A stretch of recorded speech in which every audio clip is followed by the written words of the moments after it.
ยกหนึ่งเริ่มขึ้นไม่ทันเสียแล้วดาบต้นตีเข้าขวาดาบต้นตีเข้าขวาสงครามเข้าว่ายังไงก็ต้องดาบต้นตีเข้าขวา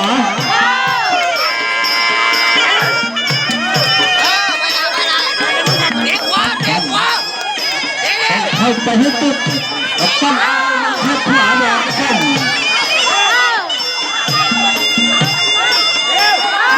ตีเข้าซ้ายเข้าขวาโอ้โห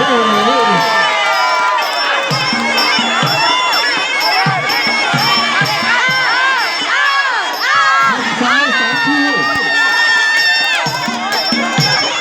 ดาบต้นว่ายังไงน้องกับปั้นยังสู้กับปั้นหาจังหวะ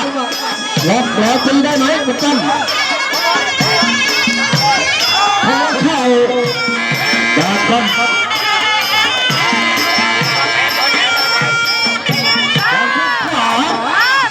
ดาบปั้นตีเข้าไปแล้วตีเข้าไป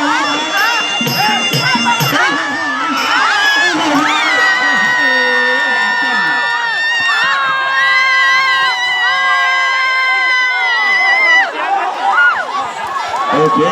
นับถึง8พยักหน้าสู้ต่อพี่เล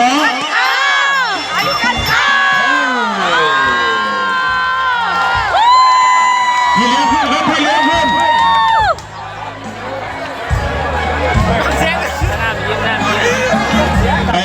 หลังจากคู่นี้แล้วนะครับแผ่ร่างมวยหญิงนะครับ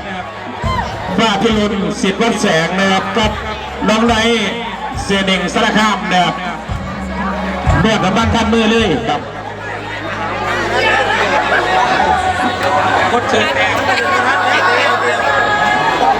โอ้ครับคนซื้อแจ๊ดมหามูยุคุ้มน้ำเงินในเด้อมูสิกลับแล้วเด้อ